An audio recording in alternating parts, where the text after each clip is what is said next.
Yo my guys, what's going on? Welcome back to the channel. It's your boy Jaleb. In today's video I'm going to be breaking down that fire sample you heard at the start of the video. Reminds me of something I'd hear NOCAP go on, got loads of plain intricate guitar parts to it, and instead of using the real guitar, which is probably what most people would do and how they probably make those samples, I thought I would switch it up because not everyone plays guitar. We're going to be using VSTs to kind of make that realistic plain NOCAP sound. So that's what we're getting into in today's video. Make sure you go ahead and subscribe, hit the bell icon so you stay up to date with all the content here.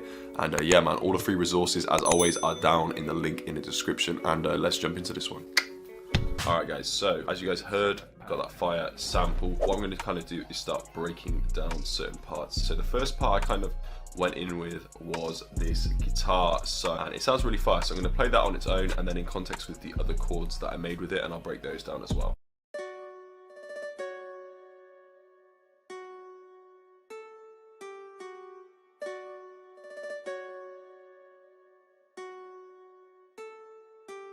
And if you guys wanted to go and check out Pendora, they sent me the volume 2 and now they've come back with volume 3, and I actually feel like they've made a lot of improvements in terms of the actual sound quality. So if you guys want to go check it out, it's linked in the description to the Pendora website, and you guys can also get a discount using the code that I've left in the description for you guys. Because when it comes to making beats, it's important to have sounds that sound good. That being said, I'm going to break down the next melody. So the next melody is in Wremena, so I'll show you that. Some nice chords that are strummed.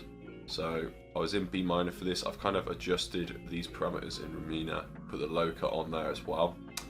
And we're using the sustained guitar, and this is what it kind of sounds like on its own.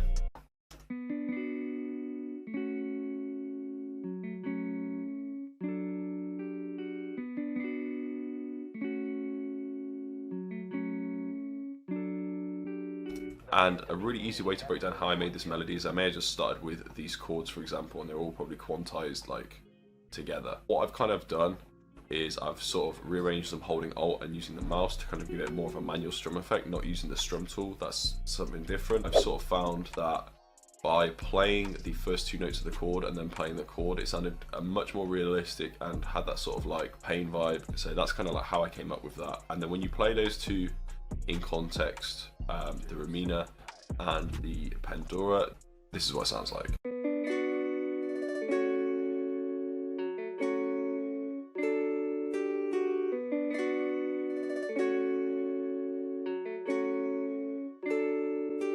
Now I added one more riff here just to go over the top of that, which was just kind of like some more little guitar licks, and I've kind of used like a lowish octave.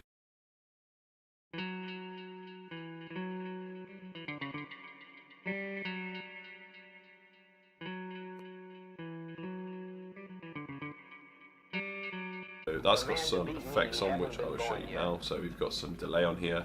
Got it on ping pong on this setting here, with it as a high pass for the feedback, not a low pass, because we don't interfere with the bass. Got some reverb on there. Took a lot of the dry out to kind of make it seem a lot less prominent, like in the front of the mix. And then also I've got an EQ here where we just kind of emphasising the high mids, and I've got rid of sort of the low mids and the mids because I want the other guitar to shine for that bit and it not be muddied up and kind of sound all muddled in the mix. So the second part here, we've got the same Wremena that I showed you guys, and then what we've done is we've took out that acoustic guitar that we used in Pendora and we've added in a bass. So this is the bass I've used, and this was also in Pendora. This was the bass Darkness, and it sounds really nice. So I'm just going to play that on its own and then play it in context with the other melodies.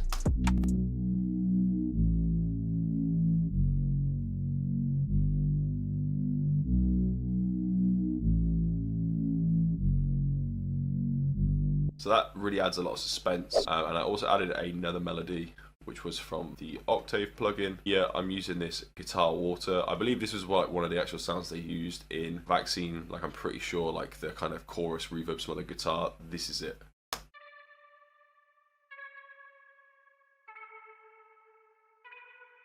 So it's a really kind of simple progression there, but when you bring those elements together with the Wremena, this is what it sounds like.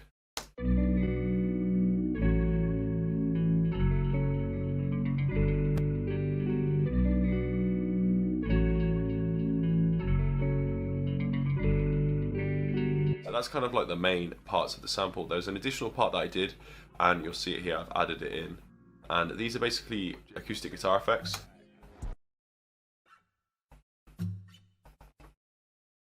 And the reason I've added those is just for like a realistic effect. So how you can add those, the way I went about doing it is I just use a free plugin called Ample Guitar Lite. I use Ample Guitar Lite, and then what you can do is you can go up in the octaves, like up here, and just hit some, and they'll make these noises. So see, so we have all these different effect sounds,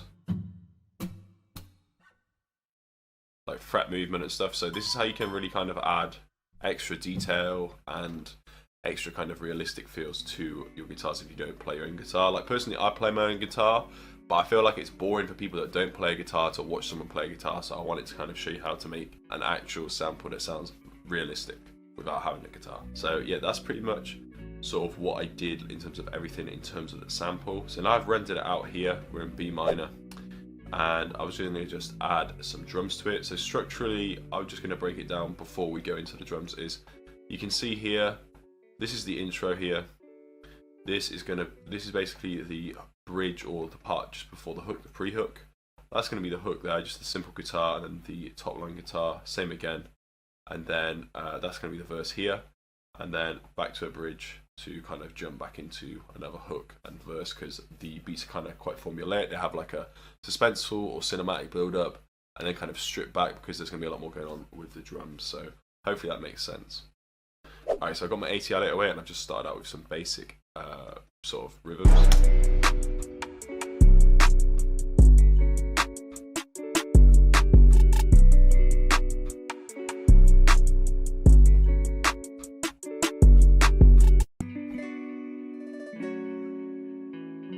So I'm going to stagger the velocities up here. Then have this as a slide from nothing. So take the velocity down to none.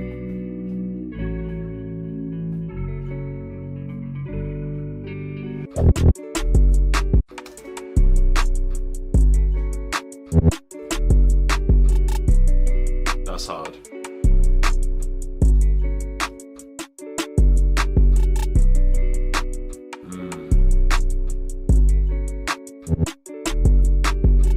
And now what we're going to do is we're just going to bring in like a kick that's going to kind of emulate a similar pattern. So a much quicker way like I go about doing this now is just I'll copy like the 808 for example, and I'll just paste it straight in the pattern, and then I'll literally just go Control A, and then I think it's Alt K, and then we'll have it all assigned to C.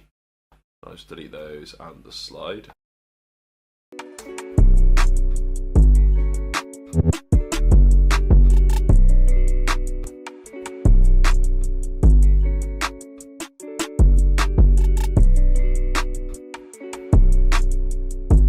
I think as well we can just do a couple extra things. We can maybe add like an open hat in, so I'm just going to go with like every 8 steps.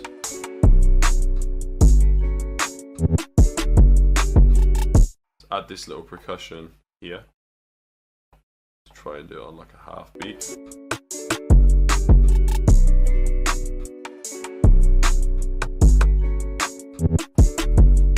Oh, that's hard. Okay, so structurally these beats are pretty simple. As you see, I've got the rise on my tag, everything like that. This is kind of where it's going to loop back round. So we would kind of just take this part here and then just you can just kind of constantly replace this part until you get to an outro. I'm going to split it by channel, sorry. And then what we're going to do is I'm going to just move all of these drums down, and then we can kind of dissect them and figure out where each thing's going to go. So when I listen to these beats, there's not much change. It'll be like a take out of the kick or an added of like an open hat or some kind of percussive element. So what I'm going to do is just stack them up and then figure out where stuff can stay and stuff can't stay. So I'm saying the first 16 is going to be the hook here, and the next 16 is going to be the verse. So I think for that we can go and use the open hat every other 8. We can use the percussion, say, just in the verse here for this rim, for example. So I'll just take this out, use the 808 in both. We can use the clap in both. We can use the other clap in both as well, just to layer them up. And then see these snares, we can just bring these in for the verse and not have them in here.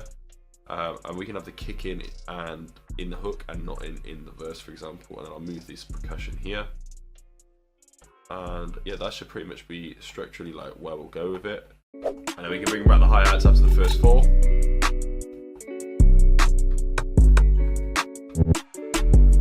Then bring in the open hats. And that's kind of how I just keep it like that.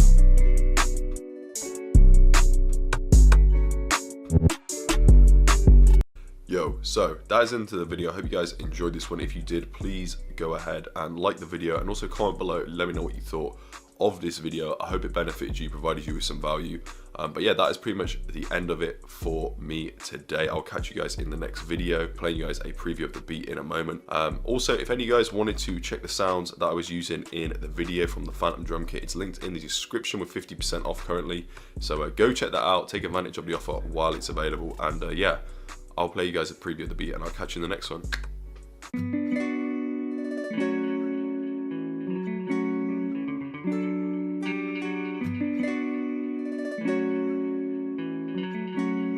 Yo, Jaleb, send that pack.